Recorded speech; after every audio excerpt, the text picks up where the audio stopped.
right, let's get after Caleb Williams. He's starting to surge a little bit. He's got a tough matchup, maybe, against the Panthers. 3 passing touchdowns, 1 pick in his last 6 quarters. You're saying, hey, is that good? Well, no touchdowns, 3 interceptions in the first 10. So I do think that the arrow is pointing up. Oh, it is nice to see him hopefully healthy and out on the football field. And look, the arrivals for OBJ speak volumes. And yes, had a little... Did he borrow your hat? I get bad hat hair. There's a reason why I never will wear a helmet or a hat. There's not enough product in the world to keep that thing straight. OBJ, let's go. All right, let's get you caught up on what is happening overseas. Yes, a little London game. Steve, you're ditching us pretty soon. At least you're here now. I'm here now. Definitely a win. This is one of those throws that Aaron Rodgers would love to take back. Into Van Ginkel, the pick 6, good.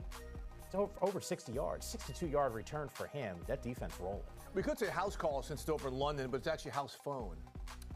Oh, is that the deal? Yeah, they phone you in London. They do not call you. Yes. That's the terminology here. Yes. And look, this is a big drive from the Jets' perspective. Allen Lazard in the back of the end zone, closing the gap, 17-7 at the half. They needed some points. They were desperate to try to get on the board because this offense has really struggled against this Minnesota defense in such a dramatic way. We will keep you updated on everything that has happened over on NFL Network in the matchup. Steve White, Cynthia Freeland, and Mike Yam with you.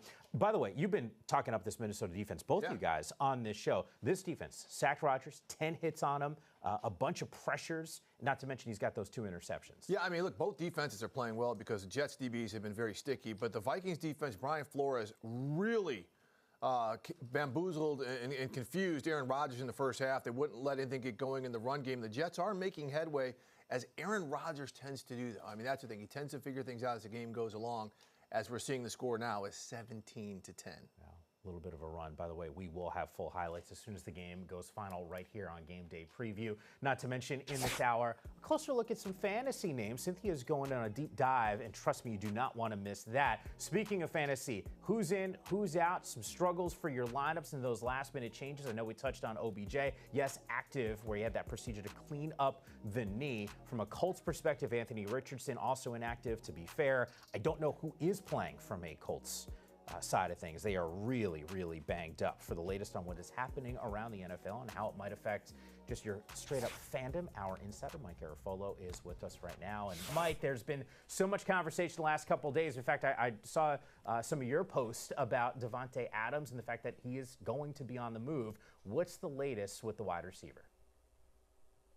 Mike Yam, we are looking at this week for Devante Adams to potentially be traded from the Raiders, who are looking for a second-round pick right now. They gave up a first and a second to get him, now looking to get that second back, and then some on top of that. I don't know if that's going to wind up being the case, but we are going to find out, I think, as we get into this week, and some of these teams looking to add to their receiver core. We know who the interested teams are. We know who Adams would like to go to. So we put the Jets at the top of the list. We put the Saints up there in the top of the list, and our colleague Ian Rappaport has reported that the Saints have been the most aggressive. But really, these teams haven't gotten started, haven't really dug in, and that's the hope, is that this week coming up, that is going to happen, and the Raiders will get their asking price met. At that point, make the move and move on from Adams. There's a financial aspect at play here. He's owed $13 million plus. The rest of the way, it's $970,000 per week that he is owed. The Jets have the most cap space of all the interested teams that we have talked about. Teams like the Ravens and the Saints would have to get a little bit more creative, which is fine. You're able to do that to create some cap space to make it happen. But from a cash standpoint, are they willing to put all that out to make it happen? Or do they want the Raiders to eat some money? I do know this, Mike. The Raiders would prefer to not eat any money, just trade Adams' contract as is and just have a clean break there. Yeah, I bet they would not want to pony up any more cash to see him go play for another team. I saw this come through my inbox, and it kind of perked me up a little bit. Packers wide receiver Romeo Doubs suspended now. We're not going to see him out on the field. What's the latest on that situation? Romeo Doubs was MIA on Thursday and Friday, and the Packers listed him as doubtful for personal reasons, then made it clear that he was suspended when they released a statement from Brian Gutekunst on Saturday for conduct detrimental to the team for 1 week. And they left the door open for him to return and made it clear he's still an integral part of the team. And they did this with Jair Alexander last year. The cornerback was suspended for 1 week. He came back in the right frame of mind, rejoin the team. So they're hoping that that will be the case with Doubs, who has 20 targets, which is third on the team right now. Obviously believes that he should be getting the football a little bit more than that. So we'll see about whether those targets go up. We'll see about his mindset when he returns. But again, the hope for the Packers is that they survive with Jayden Reed and Dontavian Wicks continuing to get the football this week. And then Doubs comes back in and is a key member of their offense. Mike is an NFL wide receiver. He's always open. Get him the football. I know if there's any other news that does break in this hour, Mike, you will have us covered here on NFL Game Day Preview. Meanwhile, actually, and if you're not following Mike on social media, I don't know what you're doing because there's a wealth of information and some really good stories out there. Texans defensive end Dylan Horton activated from the non-football injured list on Saturday. That's less than a year after he was diagnosed with late-stage Hodgkin's lymphoma. He announced that he is in remission, certainly a positive sign. That's in great. What you could argue is maybe the biggest game of the entire weekend in the Bills and Texans. A little bit of a redemption here, major storyline. Obviously, Diggs going up against his former team. I know you're tracking that, but as much as that might feel like the main course, it's not in your mind. Look, it's the spice, on the dish right now because it's Diggs going back to play against the Bills, where he was traded to Houston this year after all kind of egos and everything got in the way. But for Houston, he's the second order on the platter because Nico Collins, the slot receiver, is the leading receiver in the NFL. I mean, that's who they throw the ball to. He has 10 more targets. He's got 43 targets, 10 more than Stephon Diggs, 489 yards, 2 touchdowns. Cynthia, he's going to be the guy that C.J. Stroud is going to be looking at. Stephon Diggs may make his plays, and again, because of what happened between him and Buffalo, that's going to be one that's going to generate the oohs and the ahs, or if he doesn't make plays. But Nico Collins is the dude. Like, he is a real dude. Mm-hmm. He's definitely a real dude. The interesting part here is what was the thing? Like the Josh Allen, they said they could suck the energy out of the room. We have the best reporters in the room. I don't in the whole world. I don't want to misquote anyone, but I couldn't keep a straight face if someone said that in front of me. I would have been laughing, which is why I'm an analyst, not a reporter. But at the end of the day, what I'm looking at here is what really worked in Buffalo when Stephon Diggs was there was also having that guy in the slot. And Josh Allen has continued that trend even without Stephon Diggs, as in he's really, really good to Khalil Shakir specifically in the slot. Like almost 85% of those passes have been caught. That is a ridiculous number. And you know who's not playing today is Khalil Shakir, which will be a big loss for them in many ways. However, I do expect if you're a fantasy player, that could mean like Dalton Kincaid, maybe a little bit more to like a different receiver that runs the slot routes. But you know that is something we've seen be a really big deal in this offense, and that scares me going into this matchup. Well, I'm going to talk about that later, why it should scare you, because the Texans are a bad matchup for that. Yeah, Steve's making reference to another bite at the apple on this matchup, so don't go anywhere. Another deep dive on the Bills and Texans around the corner. I think there might be a little bit of concern from a Buffalo perspective after what we saw against the Baltimore Ravens last week. This offense at times certainly struggled. You know who didn't struggle, though? Baltimore Ravens. No. And like, just an absolute stud team, Lamar Jackson. An absolute monster when he's out on that football field. And look, we're used to seeing him run over defenders. Derrick Henry did a whole lot of that. And I got to imagine heading into this season, there were so many fans that felt like, hey, just give the rock to the king. That wasn't necessarily happening through those first weeks of the season, but all of a sudden it is picked up big time. Yes, he's got 49 carries the past 2 games for 350 rushing yards. You know, I'm old enough to remember after covering the first game when the Ravens played the Kansas City Chiefs that Derrick Henry, maybe we didn't, John Harbaugh saying we didn't get him to get it 30 touches a game. He's already done that. Well, getting it 25 then is a happy compromise because he's killing it. He's having the breakaway runs. We saw him do this a couple times the past couple games. He's also receiving the ball. And today he's playing a Cincinnati's Bengals defense that's allowing 145 rush yards a game. This is going to be tough sledding for the Bengals defense to stop 22. And he's also, Cynthia, given the Ravens back their offensive identity. They've kind of figured out now who and what they are. Who doesn't love a good SAT situation in the morning? And, I did a little math. They said he's been getting the I don't, by the way, just to be clear about that. Unless you're doing the math for me. I'm doing the math for you. Here you go. So he's been given the most yards before contact this year, and he's given the most light boxes. Why are people doing that? I don't know, but that allows him to get up to 10.29 miles per hour. So, you're 247 pounds. You get to 10.29 miles per hour, and if the stopping distance is 0.1 feet, you know what the average, what it feels like to be hit by him. If that's just at the line of scrimmage, It can't feel good. I mean, 1,155 pounds. Okay, we can move on. so over 1,000. It's like Yeah. what kind of car is that? I mean, that's like a Mini Cooper. Yeah. I mean, And that's just lining up and and by the trying to way, muscle up and bow up on it like a, you know. That's just at the line of scrimmage. Don't let the man get going 20 miles per hour. It's like it's ridiculous. Yeah, I keep in my mind. I just go like human bowling ball, right? Like or Juggernaut if you're like a Marvel Comics type of person. And just a machine when he's out there. It's like getting hit by a Mini Cooper. I think that's the easiest way to describe it. And the big threat, why the light boxes? Because they're afraid that Lamar's going to bounce it outside. Going to pull it and bounce it outside. All right. Well, look, Cincinnati, and we will talk from the Bengals perspective a little bit later. Joe Burrow's been playing some good football. Yes. This is still a team, though, desperate for a win against a very talented Baltimore squad that seems to be finding its stride. Time for Road Warriors. It is presented by Courtyard Marriott here. Cowboys and Steelers. Who's playing on the Dallas defense? Because this is going to be a problem. Yeah, I mean, when you have that line out, you know DeMarcus Lawrence, you have, and it was kind of cool when you see that Micah Parsons, this is the first game he's missed for injury at any level of football. So, I mean, that's a ridiculous situation for this defense who was already giving up tied for the most rushing first downs in the league. So now you also decrease the pass potential as well. That increases the opportunity for the Steelers to run the football. Maybe Najee Harris finally sees the end zone. This is a really interesting note, though. But I just don't. It's very hard with this defense and the problems that they've already have to lose even more pieces. Maybe they get Trayvon Diggs back. Maybe. I don't know. We'll have to wait till the injury report 90 minutes before. But that is not, it's just you're going in with not even half the horsepower that you normally have. Yeah, without the two edges, you can see Justin Fields really doing work. But I want to flip it over to the Cowboy side of things because as bad as it looks defensively, it's just as daunting offensively because the Cowboys, for the most part this season, their offense has been pitch and catch with CeeDee Lamb and Dak Prescott. Well, now with Brandon Cooks on IR, the deep threat, he's supposed to clear the field and open things up. It is more limiting between Dak and CeeDee. And guess what? The Pittsburgh Steelers are not going to let CeeDee run free. They're going to double him all the time. This defensive front is going to get after Dak. I mean, you got TJ Watt. You know, you've got so many guys, you know, Cam Hayward, who could just get after the quarterback.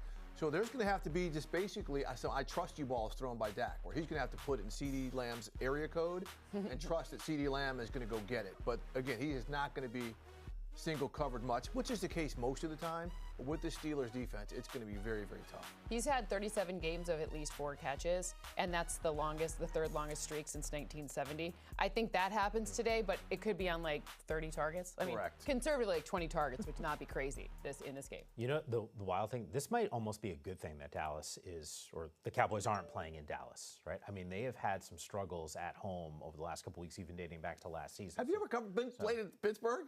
It's never fun for the opposing team to play there. Well, look, I just know that they're not winning games at home. So, and by the way, it's still early October here because I know Pittsburgh, as we get closer to December, that's not going to be fun. A little silly. Jayden Daniels, by the way, is putting up some historic numbers as a rookie. We'll give you some context on just how effective I know it looks like he has been. There's nothing that dude can't do athletically. He's like, don't worry, I'm just going to shoot a couple threes here.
Rookie to watch. It is presented by New Era. And yes, Jayden Daniels has just been an absolute machine.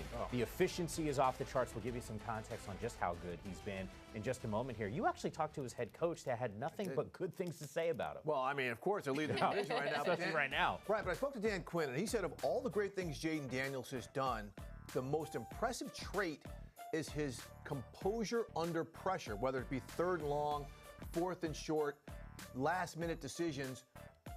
He's like, the guy has this innate ability to focus longer than anyone else. He stays in a certain mental zone, which allows him not to press. And that's important because he said now his teammates trust him and they understand where he is when he's got kind of that glare, and they know he's going to deliver. Cynthia, we know he's good because we see the results. Just how good is Jayden Daniels? I mean, there's really, you see that 82.1% completion percentage right there. That's not just leading the NFL. That is an all-time number for anyone over a 4-game stretch. So not your first 4 games, not like just 4 games. It's 4 games whenever. And that is ridiculous. Look at those names he's on there with, right? Like, I would like to be on that list somehow. But ultimately, it's not sustainable to stay this high. Let's be completely fair. But that 4-game stretch is incredible, and it does give you a huge projection as to why he's now the favorite to be the Offensive Rookie of the Year. There's so many things that follow from this. But in other words, great pick in Washington.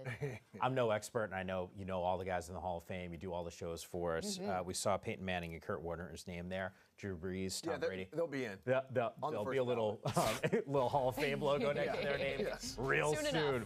Caleb Williams. All right, I know I made reference to this at the top of the show. Surging, playing some good football as of late, and more importantly, you know, wins are really important. But I look at some of the numbers here, and Cynthia, this seems like a really big opportunity for Caleb Williams and this Bears offense to really find another level against the Panthers. Yeah, last week we saw him go 15 for 15 on short passes. Then what we've seen has been the deficiency has been downfield and deep passes. So downfield are passes that travel over 10 yards. Deep ones are 20 plus. Those 20 plus are where he has 3 interceptions. So in this particular matchup, both the opportunity to run and the opportunity to pass are increased. They found the run game last week, which means the pass can come off it. This is an opportunity to get those deep passes working, especially to DJ Moore. Dude, who doesn't love revenge? I mean, I don't know if he's mad, but I like it. I like the idea of it.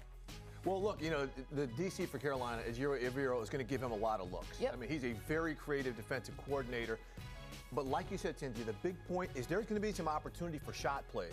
When the Bears opened the season, Shane Waldron had Caleb Williams operating on these long developing pass plays, which is why he was under constant pressure, which is why he was trying to force throws. Now they've gone the quick game. He's got his confidence, things like that. Now they can mesh both off of one another. And again, there's going to be some opportunities for some of these shot plays. Just don't have them take 10 seconds to happen. That was the issue early on. You know, the other thing I would just throw out there, I got to mention the fans in Chicago. Every time I Google Jayden Daniels' name or Caleb Williams, it's did Chicago make a mistake? Goodness. It's like, let's pump the brakes here. It's not a mistake. He's not. Fine. He's fine. There's some time here on this one. Talk about the Monday night matchup in just a moment here, but we always check in with our friend Cam Jordan, who always gets to hang with some really cool, talented guys like Drake Freeney, for example, who is dishing some dirt on some of the best defensive players, the guys getting after the quarterback in the NFL. As an OG of the game, when you turn on the game, who are the ends, who are the rushers that you like to watch? I've watched you throughout my career, and I love how you do. You do things I couldn't do. You know, you have size, you make guys move. You know, you got things where you see like Myles Garrett. Myles Garrett is a guy that, you know, he shouldn't be able to move how he moves at his size. You just dominate. You over here jumping over linemen, blocking field goals. You just straight up an athlete, man. So you see that. You see even guys like, you know, Micah Parsons. I always love his energy and how he works. From a motor standpoint and just effort standpoint, I love what he does and how he just gives it all when he's out there. You know, you got TJ. TJ is another guy. I see him incorporating that spin more and more. I love to see it. I think we all love watching that list of players that Dwight was just making reference to. All right, Monday night matchup. This is a Saints team that's been like this and then kind of like this. They're losing some close games here after the offense was absolutely rolling. I don't know if it gets easier against I know we always talk about Patrick Mahomes and the offense. Reality is it's the Chiefs defense again this season carrying their squad. And that's what they're going to have to rely on now that there's so many pieces missing from that offense. And that's where coming into this game, the Saints are really going to have it tough. We've seen when they've had to go toe-to-toe the last couple weeks, getting points on the board, especially in clutch moments, has been difficult. Well, where do the Chiefs thrive? Clutch moments, especially on defense, when you've got Stone Cold Jones and some guys like that up front. George Karlaftis is having a great year getting after the quarterback. That's going to be tough for Derek Carr. But also, those guys in the secondary, they can lock up. We heard Mike Garafolo say earlier, this is why the Saints are very interested in Devante Adams. They've got to have a threat like that when they face teams like the Chiefs, who are so good at all three levels defensively. Yeah. What about on the offensive side? Well, we got to see what's going to happen without Rashee Rice, right? And one of the areas that I know Andy Reid will exploit is the fact that this Saints defense, which has played very well, is actually exploitable at the tight end position. They're allowing 9.2 air yards per attempt to that position. They got a pretty good one in 87. He kind of had a resurgent game last week. We saw more of the targets, more of the catches. This year, Patrick Mahomes has been throwing the ball shorter and relying more on yak, but this is an opportunity where that actually matches up really well. And by the way, it doesn't necessarily have to be 87. It can also be Noah Gray. It can also be some of the other tight ends. They just signed another one. Like, this is an opportunity for that 12 position to be, meaning the two tight end sets, to be something that that alignment really helps them out. Yeah. Nicole Hartman's going to be there, and Xavier Worthy. Now they're going to be probably more vertical that way, too, to stretch the field, to open up the underneath. Yeah, I know you talked Kelsey memory bank here. Your Sunday statement last week was Travis Kelsey. He didn't get in the end zone, but he still had a good week. And that's really important to note. Sunday statements also around the corner. Meanwhile, we're thinking about who's finding their way into the end zone. It's time for Who Scores, presented by DraftKings Sportsbook. Here's a list of some players that we feel confident can handle some business here. And actually, Connor's been really good. 3 touchdowns for James Conner in the last 4 games. Brock Purdy averaging over 182 passing yards, and Murray 41 rushing yards per game this season. So in this particular matchup, who do you like getting into the end zone? I like those first 2, but sub out the Murray rushing because we know that Fred Warner's supposed to play, and that's not good to rush. And put in a Deebo Samuel touchdown for me. There you go. You know, I'm watching this evolution of this offense and figuring out ways to exploit opportunities to opposing defenses. And, you know, we saw it. Like, you're watching Juwan Jennings, you're watching other people in other matchups. This is a Deebo Samuel matchup. It really bodes well for the type of yak that he's able to do yards after the catch. Also, yards after contact if they want to use him as a runner in any way. But I think a Deebo touchdown, I would sub that one out for 40 rushing yards for Kyler Murray. I like that. That feels more than reasonable. You know, Steve, every Monday night you and I hang out because we do the post-game show on Monday Night Football, and somehow there's a dig at me with regard to the Giants, and I understand it. Giants matching up against a Seattle squad. Easy, we actually watched Kenneth Walker ball with 3 touchdowns a week ago on Monday Night Football. Guys, my heart's still recovering from that. Okay, keep going. Yeah, there's that aspect Lions fan. too. Yes. Is this the obvious choice? Is Walker the guy? It's pretty obvious. I mean, look, Cynthia talked about yards after contact. I mean, this guy, his look at this right here. This is Greco-Roman. That's my new nickname for him. We know when your shoulder blades roll in Greco-Roman wrestling, you're deducted a point. He didn't let his shoulder blades hit. So Greco-Roman's my name. But look, he's a power runner. He's got incredible contact balance. So yes, he gets into the end zone, gets to your. I'll wait, Mike. Yeah, no, it's one of those. And by the way, tough day for the Giants without a bunch of pieces. Side note, those Lions, I said it like 18 times last week. The helmets were sharp. The jerseys were amazing. Sweet. Sign me up for some of those. Okay, good. I was like, where are you saying? They scared you? They were They scared terrific. me. My heart. Oof. Packers, Rams. Who do you like? Jayden Reed. I think if you look at the opportunity to throw the deep ball, I like a lot of things that the front of this Rams defense has been able to do. However, in this matchup, that is not a great way. That interior pressure, that's just not where Jordan Love sees problems. Jayden Reed's been the deep threat. He's been the intermediate threat. This is a guy who can get you those yak, but it's also, that is who they're looking for when they call the end zone plays. So I think he's such a good player. He's so fun. He quietly has, like, in the top 3 in scrimmage yards amongst wide receivers. I feel like we don't talk about that enough. I feel like that's really crazy. No? I'm with you. Raiders and Broncos here. From a Vegas perspective, I don't know what to make at times of this football team. And from a Broncos perspective, I think they're trying to figure it out on offense. So good luck giving me a guy. Bo Nix. Okay. He was horrible last week, throwing the ball, this and that. Well, guess what? He's their second leading rusher. So Bo Nix is going to run one in. Okay, because we know Max Crosby's playing today. He's going to put some pressure on. He's going to make the Rook uncomfortable. I could see Bo Nix slipping some runs. inside there and maybe popping a short run into the end zone. That'd be something. I actually thought you might roll with a defensive player, figuring out a way to get into the end Patrick zone. Surtain, we could go. I mean, their defense is ridiculous. Yeah. But this is what he does. I mean, he's a very good runner with the football. I'm telling you, I mean, even just watching the Broncos against the Jets the other day, I mean, that defense is balled out. But I'm with you, Bo Nix, trying to figure out some ways to get it done. Meanwhile, DraftKings Sportsbook is the #1 place to bet touchdowns this season. And this week, new customers can bet $5 and pocket $200 in bonus bets instantly. Download the app and use the promo code GAME when you sign up. DraftKings Sportsbook, the crown is yours. I know we touched on the Baltimore Ravens a little while ago. I'm not done talking about that game just yet. Oh, here we go. Zay Flowers. Does he find a way to get into the end zone on the road against Cincinnati? Time will tell.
Well, back here on Game Day Preview, we continue to get you ready for a huge slate of Sunday ball. By the way, one game that's going on right now in the Jets. I'm looking over my shoulder. We got a TV monitor. Minnesota still handling business in this fourth quarter, up 20-10 as soon as the game goes final. It is being played on NFL Network. We got full highlights for you here on Game Day Preview. I hope you set your. Oh, I'm not worried about you setting lineups before games are going on. But we are here to help some of the people that might need a little bit of advice. Take me through. I know for you, strategy-wise, you're looking through injury reports. Who do I need to pivot to, basically, right, to make sure that I had an effective lineup? Take me through the philosophy here. Well, what I'm trying to do here is we're going to start with one that's an easy one that you should be starting, but then we're going to do some ones that are a little bit, everyone knows, start Justin Jefferson, sure, right? But we're going to go see who you could maybe pivot to based on the injury report to give you a little extra zhuzh to your fantasy lineup. All right, so give me a quarterback here. Jordan Love is a Jordan Love is where we're going to start in this one. Yeah. I know that without, we brought up with Mike Garafolo that he's missing some of his. I don't care. You're going to start him. He's in a great position here against the Rams. We already talked about Jayden Reed. You could start Tucker Kraft in this matchup as well. Dontavian Wicks, just depending on where you are being able to pick these people up. Perhaps they're not available. Either way, Jordan Love, full start. I am not worried about those rookies defensive tackles who are very good. All right, top of the show, we showed OBJ. We did. Great headgear on yeah. his way. Jamiroquai, the Jamiroquai. It's great. Good like that, reference right? there. Yeah. I'm kind of flashing back to that music video. Love that music video. Are you playing him? You know, I actually am. The familiarity that he has coming from the Baltimore Ravens, I'm sure you can speak to this too, that's a good, I'm not suggesting you're not playing Tyreek Hill. I am in no way saying that you're going to make Waddle not play. I'm just saying that if you're looking for a wide receiver in this very injury-filled season, this is a great place to look for some upside. I can almost guarantee there's a touchdown play to OBJ in this one. Now, does he catch it and get in the end zone? Yes, but who knows, right? But like Kyle Duggar's not playing, there's a good opportunity against this defense to take advantage. And Mike McDee knows this defense. He's in his bag about this team. For whatever reason, he plays really well against the Patriots defense. This is an opportunity there to take advantage of that. He's going to get a ball early in the game to get him going. It'll happen right away. That would not be virtual insanity. That would be real Oh, there you go. I was actually trying to work that in there. I was. Josh Downs, you said we were going to trickle down the list here. I didn't think we were going to talk about him on the show. Joe Flacco is starting the game, which means you have a different opportunity to exploit this Colts offense in a different way. There's no Jonathan Taylor. Yeesh. Okay, Trey Sermon, you're going to do that too. We'll get to that in a second. But Josh Downs seems to be the guy that he's looking to. And Joe Flacco can slang it. And this defense has been very, very generous to opposing pass catchers. So you're going to want to try to take advantage of this one in this matchup. All right, Trey Sermon is another name that I didn't think walking into the studio today that we'd be breaking down. But from a fantasy perspective, you think there's value? I'm going to be cheesy here. Ready? It's Sunday morning. You need your sermon. Ha ha ha. Okay. But Trey Sermon is the one we will go with in this room. I had a great dad for dad jokes, so I just had to do that for Art Freeland. But ultimately, I think the opportunity to run the football behind this O-line. I don't necessarily love every single backup running back today. Like, don't play in fantasy. The Giants one is too scary. So let's not do that one. Take Trey Sermon, though, because the O-line is very effective and efficient in this one. We've already seen Trey get into the end zone, too, so they have some plays for him. This is a good opportunity. Pick him up, play him as long as Jonathan Taylor's not playing. Antonio Gibson making an appearance on That's right. Day Preview. Well, when your coach says that I'm Ramondre Stevenson's coach and I'm not going to have him necessarily play, this is an opportunity for the veteran to be a part of your fantasy day. I don't love the game script here. I do have the Dolphins winning this game, which means a running back is not necessarily in the best position. However, this is not a team with a strong O-line. They just lost their center. You know what happens when you lose your center? Teams try to pressure you. What's the adage? What do you do at pressure? You run right at pressure, right, Steve? That's yeah, what we'll say, see right? if that happens. Hey, but it's going to be a volume game in this one, though. He's at least going to get you the volume to substantiate a place on your fantasy roster. And it's going to be a toe-to-toe game. It's not like they're going to be playing from down 2 touchdowns. So. Patriots need to figure things out here because it's getting a little dicey. I know we're listening to a podcast and the whole thing about what's coming out of that New England area.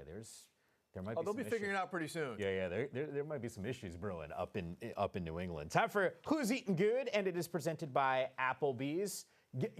Don't give me like the big time. No. Go roll deep here for me. I'm going to go with Alexander Madison. Oh, you in this are rolling one. deep. We're talking about who is not playing. Zamir White, he's not playing. On the Raiders, it seems like things are great, right?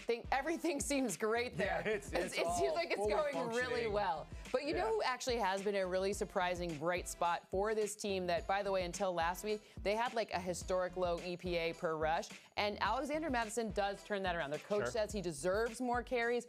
They're not a coaching staff that lies to you about who's going to play. This is going to be the workhorse here. The Broncos like to bring the heat. They blitz at the highest rate. Let's just say it's not going to be something where you're like, you know what, I'm psyched. He's going to get me like 700 fantasy points. But this is it's a good opportunity to take advantage of kind of a little bit of chaos. Here's your calm place in the chaos. Yeah. Interesting. Yeah. Sexy, huh? Would you say that's a sexy pick? Because I think that's a sexy pick right there. Yeah, I guess your definition of sexy. Yeah.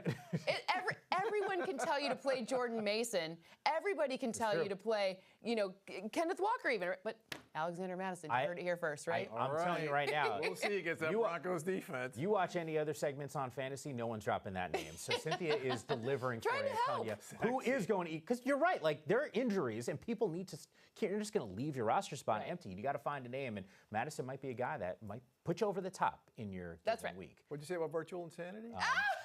Real life insanity, potentially. No, it's actual. Yeah. We started this segment talking about the Jets being down 20-10. They're no longer down 20-10. It has changed. Aaron Rodgers, how about that? Give him 300 years in the pocket. Seriously, Garrett Wilson into the end zone. Got a 2017 ball game, and once it's done, we'll relive all the moments from London right here on NFL Game Day Preview.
Nothing cooler than getting an opportunity to talk to an NFL superfan and one of the special entertainers out there. Simba is with us right now on Game Day Preview.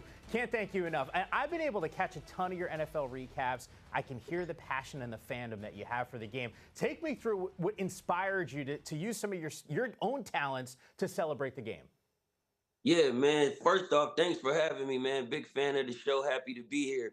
It actually started with a friend of mine named Wallow. I'm pretty sure everybody knows Wallow, Wallow267. He calls me one day. He was like, man, you should do an NFL recap and just rap about how the games is going and update injuries and all these things. And I thought about it for like a week or two and didn't really do anything with it. And then, like, I think it was like week 5 of last year, I gave it a shot and it just went viral. So I said, hey, it's here now, man. We here.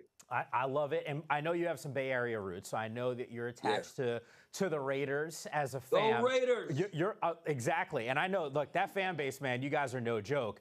The Devante Adams thing, I mean, we started our show talking about Devante Adams. What's your read on this situation, man? I think you get him out of there, man. I think it's time to get him out of there. I think we've seen signs of this last year. He wasn't happy, and I'm not a fan of players being in situations where they're not happy. He's one of the best in the league. I personally would like to see him in Baltimore. I would like to see him as a New York Jet, maybe with that guy Aaron Rodgers on the other side of the ball. I don't know what that looks like, but I think we get him out of there and we move forward as a team and we figure out what's best for us next. I know that you could not imagine saying we need to get him out of there at the start of this season. It hurts. It does. It hurts. But if he doesn't want to be there, let's give the man what he's asking. Yeah, look, I mean, you know this. Inside those locker rooms, everyone's got to be rowing in the right direction. Are you cool to pick some games with us? Let's get it, man. All right. Well, let's actually start with your Raiders. Now, I know you're going to pick them against the Broncos, but tell me why you think they win this football game. I think the Broncos are just terrible right now, man. I think the Broncos are having a bad season. I don't think they stand a chance. We've been running the ball real good these past few weeks. I think we got an advantage on that side. I think the team will be motivated with all the stuff that's in the media this week with Devante. So I think we got a clear shot at this one. I'm rolling with the Raiders all day. A football fan and a lyrical genius. Not a good football team. I think you couldn't have said it better. Saints and Chiefs, and you know about KC inside this division. It's the Monday night game. Who do you like? Man, this is going to be a good one right here. I'm a big fan of Patty Mahomes, man. Big fan of Mahomes. Those Saints is playing lights out right now. I know they had a bad struggles last week, but they're playing real good right now. But somehow Patty Mahomes always pulls it out at the end of the game, man. So I'm going to roll with Kansas City on this one. I'm going to roll with Lamar Hunt in the game. Let's get it, KC. You're right, man. There's some magic with Mahomes, and if it's close, he always figures out a way to get it done. Every time. Seriously, it does feel legitimately like every time they're going to win their games.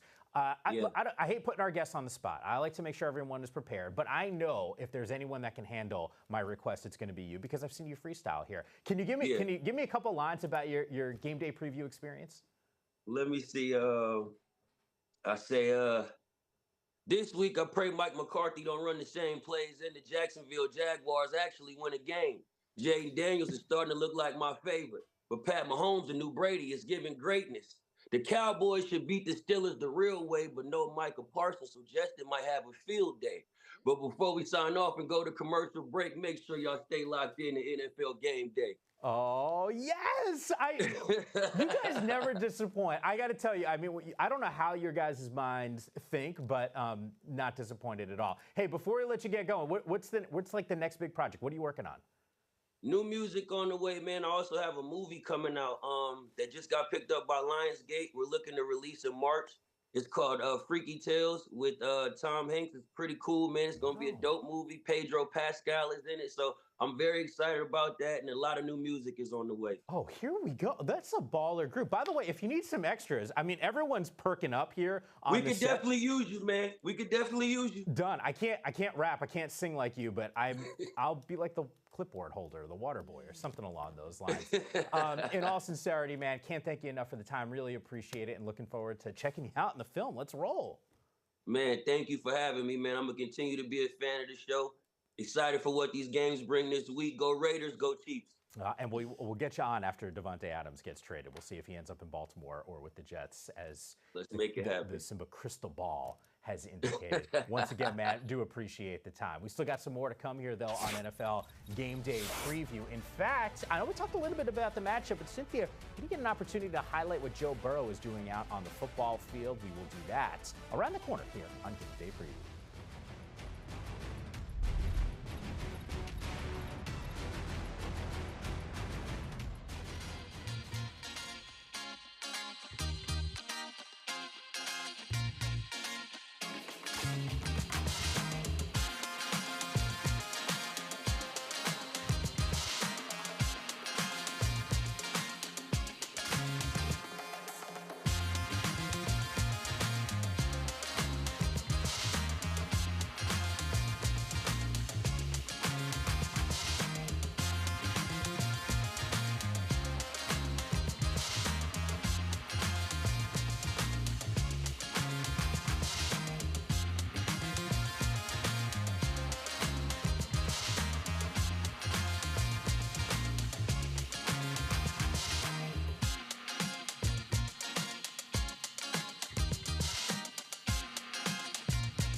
Back here on NFL Game Day Preview, Steve White, Cynthia Freeland, and Mike Ham with you. We'll check in on what's happening in London right now. Jets and Vikings. It's going on over on NFL Network, and this is not what Aaron Rodgers wanted to see out of the gates. Van Ginkel, pick 6 for 63 yards. Andrew Van Ginkel giving the pressure look, all of a sudden drops, tricks Aaron Rodgers. A house phone, not a house call, a house phone. I like what you did there. Minnesota, the offense was rolling. The defense was really putting the pressure on Aaron Rodgers. Felt like every time he had the football, he was under duress in a big way. But just before halftime, Cynthia, this is a big possession here. Allen Lazard in the end zone. Hell of a grab. Of course it was Allen Lazard. And by the way, the pressure hasn't seemed to return. They must have left it in the locker room at halftime because the pressure has not returned in the second half. A little bit later here, Sam Darnold, who has been stellar this season, a little bit of an overthrow. That goes with the INT. Yeah, that was a bad pick with the overthrow. The Jets convert that to make it a 20-17 game after this beautiful pick, this beautiful touchdown. Oh, a little PI here. Garrett Wilson on a 3rd and goal. So that gives him another opportunity. That's right. Find a play that they want. Who do you find again? Ready? Look for him right in your top left of your screen. And it's Garrett Wilson again. And he rerouted because Aaron Rodgers had all kind of time, so they went to scramble drill, broke open. Now we got a dandy. Garrett Wilson having himself a day. 12 catches, 92 yards, and that touchdown. Just that much? He's not going to be bitter. Remember earlier this week, he's like, yeah, our offense doesn't do enough. He's doing work over here against one of the best defenses in the NFL. They figured it out. And I know I made reference to it, and you actually highlighted it really well. There was a ton of pressure on Aaron Rodgers in that first half. Case in point in the second half, that touchdown. I mean, Aaron Rodgers could have sat down, rolled around a little bit, got back up, and still had time to find Wilson. He's still been under tremendous pressure. They just decided to back off once they got into the red zone. Because remember, Aaron Rodgers, we thought he might have to leave the game. He took a big shot. His knee got wrenched in a funny way. We thought he might be done, but he's really battling back. So right now, Minnesota still on top, 23-17 with $1:24 to go. As soon as it goes final, we will let you know how that plays out. Jets with the football. But once again, I mean, this is, I think from a gangrene perspective, got to figure out some ways to find some positives here in the season because it's been a little bit of a roller coaster, and the expectations, Cynthia, as you know, have been pretty significant. I mean, these two teams, if you would have said ahead of week 1, hey, one of these teams is going to come into this 4-0 and the other one 2-2, you'd have been like, 100% it's the Jets that are 4-0, right? You wouldn't have thought it would be the with Sam Vikings Darnold and this team. This is, but look, right now we're seeing Aaron Rodgers. You're watching on a monitor here. Under a minute left. He's on about the 25-yard line. This is his wheelhouse, right? This is where he gets things done. Clutch moments. This is why he's there. Exactly. Again, against a very good Vikings defense. So we'll see, because if they win this game, the Jets win this game, this could really put their season on the proper trajectory after that horrible loss to the Broncos in the rain last week. Yeah, and that press conference with Aaron Rodgers after the game in that loss, that was, you could feel the tension that's there. So if they're able to score this win, certainly huge from a momentum perspective. And you're right, these critical moments, this is what we're used to seeing, a la Kirk Cousins at times. Meanwhile, how about this? The Houston Texans, let's roll. Those unis are sweet. They look like Falcons unis a little bit. Oh, no. Like, it's interesting. The outline is, anyways, very, very interesting. Those helmets. You're watching Cam Akers come out, and he's going to be the guy that handles the workload. No Dameon Pierce, and of course, no Joe Mixon in this one. This is an interesting matchup against this incredibly banged up Bills defense. I mean, the defense, the injury report that just came out doesn't even do it justice, because when you're looking at like defensive tackle, you're just missing all of these pieces. They got Terrell Bernard back, but if you're in the unfortunate position of fantasy-wise having to play Cam Akers, it is a good opportunity, I guess. I mean, I don't love it, but I do think that he does execute the style of offense that they want to. This will be a good spot for him to. He just needs to help C.J. Stroud a tiny bit so that they don't get all those darn penalties. This team is so penalized. They have the most in the league, 40 total, 26 on offense. If he can just provide enough stability so they're not in those passing downs where you're more likely to jump, a little early or something, then the Texans are fine. You know where C.J. Stroud has also gotten help, by the way, is from his defense, Steve. And they will have their hands full. And I know it wasn't pretty for Buffalo against the Ravens defense, but the reality is, from a personnel standpoint, they can create fits for D's. Well, they can. And this is a good matchup for the Texans defense because, we know Buffalo likes to run. And Cynthia referenced earlier, slot and too tight stuff, like kind of stuff up the field in the center of the field. Well, you got Jalen Peachy, a big safety, a heavy nickelback, right? So he comes in. You've got great corners there with Kamari Lassiter and Derek Stingley. They can handle the outside stuff. But Jimmy Ward and Kalen Bullock at the safety. And then they've got speedy linebackers, right? They've got guys in Henry To'o and Azeez Al-Shaair, guys who can run.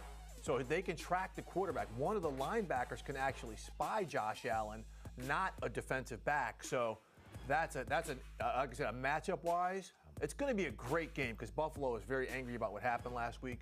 But personnel-wise, this really does work for Houston's defense. Okay, I'm with you. I think this is going to be a competitive football game. In fact, when it comes to the picks, though, it's pretty one-sided. All three of us taking the home team and taking the Texans. If Buffalo's healthy, are you maybe leaning that way, or does it not matter? I mean, much better. I think that if Buffalo were fully healthy, we don't even know what that looks like, though. Right? Like, do you even know? Because I certainly don't. But well, what if Houston's fully healthy and they've got Joe Mixon and Dameon Pierce? But that's my point too, right? Yeah, that's right. So if both teams were fully healthy, I'd have to rethink it. But I do think, especially being at home and figuring out a way with these two quarterbacks are both ridiculous. So it is not on the quarterback either way in any of these, unlike what we just saw across the screen on the. It's quite an ending there. Scared me. Yeah. we will get to that end because Yes. I have actually no idea what just happened. I do. I do too. Okay, Can I so spill? Can I spill? Yeah, go for it. What do we got? What? We're not allowed to tell you. Okay, all right. Tease. We will, as soon as we get some of these details, by the way, and actually it has not gone final, 41 seconds left, we will tell you what happened with the Jets and the Vikings. Ravens and Bengals, speaking of great quarterback matchups, they got two solid guys, the reigning MVP in Lamar Jackson, and a guy in Joe Burrow, who I know the record's going to tell you one thing, Cynthia, he's played pretty well, though. Yeah, I mean, Joe Burrow has been great. Steve, you got to talk about Lamar because you were there up close and personal. We got to make sure we get that in there. Yeah, we will get that in there. But I mean, Joey Burrow has been doing it, but Lamar, I mean, this is where he's going to benefit from Derrick Henry because the Bengals know that Derrick Henry has been gashing teams, right? So what's going to happen? Lamar's going to put it in his belly. He's going to pull it. He's going to bootleg it out. And look, this is a team where Trey Hendricks has been fantastic, but also the other perimeter defensive front stuff has not really worked that well for Cincinnati. And we also know that Lamar has beaten Joey B in the Bengals 4 of the last 5 matchups. Yeah. I mean, Joe Burrow, though, for fantasy purposes, is going to be great. I think this is going to be a game script that favors him throwing from behind, perhaps, more often. Unfortunately, that kind of gives Are you giving him hollow yards? Not hollow. I just think the game script, his stats are incredible. Their O-line has played really well. Yes. Left tackle is amongst the top left tackles in the league in terms of pass pro. Same thing with their rookie right tackle. That's great news for Joe Burrow. Great news for this Bengals offense in general. I mean, I'm just looking at, again, the injury report for the Bengals. It's like, does anyone want to play defensive tackle for them? Anybody? Wow. We'll be recruiting. We'll be taking. Steve's actually going to. He's going to suit up next week for the Bengals. Put the weight back on. Breaking news. Breaking news. They don't care. They just need a body. You're big. You got it. Cynthia, is this a high-scoring game?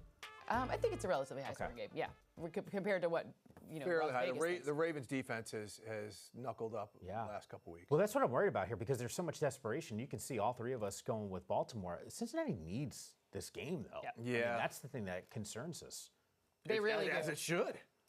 I mean, if Baltimore keeps on winning and Pittsburgh keeps on winning, which we think both probably will today, then Cincinnati's in big trouble. Let's get to the projections here, because Cynthia, I know, take me through some of these matchups. Which ones were maybe the hardest one for the model to? I mean, Colts and Jags is. If I could do fractional points, it's like one tenth of a point different between the two, but that's not how we roll. So, I mean, I really like the Dolphins to upset. I think it's going to be a really interesting game with the Bears. Like, I have a more significant win than a lot of other people in this matchup, but I think it's a good opportunity to exploit their banged up defense. And then the other one that I just want to point out here, just for the sake of fun, and we like fun here, we didn't talk too much about the Seahawks and the Giants. It does look like a higher scoring game than you might imagine without Malik Neighbors, with a banged up running back situation. So that's just one to keep in mind. I hope they play out like this all one possession game. I well, hope not they all play out like the 49ers one isn't one possession, but that's the only one. But you could play Trey McBride there. That's a good one. Try to be positive here. Finding some good positivity. We like positivity, right? There we go. Yeah. I tell you, the razor thin margin between the Packers and Rams, a little bit of a surprise to me. That's like a play each other all the time familiarity with this coach. I know And that the Packers always win. the Packers win, but it's not usually a blowout. Yeah. So. I know we had promised there were some dramatic moments in the So conclusion drama between the Jets and the Vikings. Here it I'll is. show you how some of this stuff played out. All right, so under a minute to go here, Aaron Rodgers trying to make something offensively happen. That's not what he was hoping for. That's a defensive player. Yeah. Well, that's Stephon Gilmore. And the Gilly Lock, this is one of, the Vikings have two of the most unheralded free agent acquisitions in the NFL, Andrew Van Ginkel and Stephon Gilmore. These are two veterans who know the scheme, who deliver. And this is why the Gilly Lock is going to be so important as they continue their push to the playoffs, because he can make plays like this. Mike Williams, no separation, sees the underthrow. That's on Aaron Rodgers, unless he thought Williams is cutting under. And the Gilly Lock, he's got sticky hands, right? So he makes the interception, doesn't give Aaron Rodgers another opportunity. 3 interceptions. Now, once again, this press conference is going to be interesting because he was pissed off a week ago, and you can tell with the 3 picks, one was the pick 6. Cam Bynum picked up 1, and then we just showed you the Gilmore INT. I don't know what to make of this offense. It wasn't supposed to be like this a year ago, and then we thought the roster was better. Mike Williams was going to be out there. They made additions to the offensive line. In this game, they really could have used a guy that could rush the passer. Just saying. I don't know where they could find one of those. No, they were all over. They were all over Darnold. I mean, Hassan Reddick. But it would help if they had a little, it would help. extra help. The issue with this, and you talk about offense, they were moving the ball when they threw it to the middle of the field. It's when in the passing game they went outside when things weren't working. And, let's give credit to this Vikings defense. It is one of the best defenses in the NFL. They were all over Aaron Rodgers in the first half or parts of the second half. And again, getting the takeaways, that's something that, is only going to help, especially because the Vikings offense was in fits and starts, because the Jets defense, especially the secondary, gave him a tough time. The Aaron Jones injury is Yeah. going to be something we're going to be talking about all week long, because you saw the difference in, like, maybe we should just give Aaron Jones more credit for picking up pass pro. He's excellent at that, for recognizing coverages to help his quarterback out. Like, things got dicier without Aaron Jones in the lineup. That's going to be a hard, if there's any extended time that he misses, that's going to be a hard injury to overcome, because, you know, we were talking about what's making this offense so good. It's how much time Sam Darnold had in the pocket. Well, if you're not getting all that time in the pocket, it's just harder for anyone. I don't care which quarterback. I mean, look at Aaron Rodgers, threw 3 picks in that situation. Here's one thing with the Vikings that we got to keep an eye on. T.J. Hockenson, the tight end, started practicing last week. He's going to be added to this offense. Helpful. So you talk about now having an underneath receiving threat like that to go with J.J. and to go with Addison. Yeah. Vikings could actually be getting better offensively. Because, again, today was a tough struggle. Those Jets secondary guys were all over their receivers. They didn't let Darnold get going that much. Darnold had a bad pick as well. So, again, the Vikings, the arrow is only pointing up. Now there's going to be chaos, though, with the Jets, especially with those 3 picks. Think about the story arc through the first few weeks of the season for Minnesota. Before the year started, we're like, all right, hey, McCarthy, Darnold, all of a sudden McCarthy gets hurt. It's going to be Sam Darnold, worried about them at 3-0. Oh, are they real? At 4-0, it's like, oh, no, damn, this is real. Go overseas and go undefeated. It is definitely a big-time statement on a Sunday. We got some more Sunday statements for you, though. Who do you like today? In this night game, I'm looking for T.J. Watt to earn his 100th sack in 109 games. Wow. He only half a sack away. So I love this one. I feel like maybe I've gone a little easier in terms of, like, what's going to happen, because I want my statement to hit, darn it. It's going to hit. T.J. Watt, 100th career sack, again, in 109 games, so you can tell that to your friends when it happens. I think hey, it's his 109th game. Did you know that? I think he's going to have a good opportunity. Look, I know we're talking about the Jamiroquai hat on Odell Yes. Beckham Jr., but it's going to be Tyreek Hill who's going to be the star for the Dolphins. He's going to have 2 touchdowns today. One may come on the ground, but I think Reek's going to have 2 in the win over the Patriots. Okay, I like that in a big way. I got a 3 spot for you, but I'm combining And you it always into nail one. yours. No. I got lucky one time, and it was like a big time win for me. So we're going to Take that talk about W. it every Take single your week, wins. like I do this all the time. The Jags have struggled this year. Only winless team in the NFL. Trevor Lawrence has been mostly down than up. I think they snap out of it in a big way. I think they get a win. I think Trevor Lawrence throws 2 touchdowns.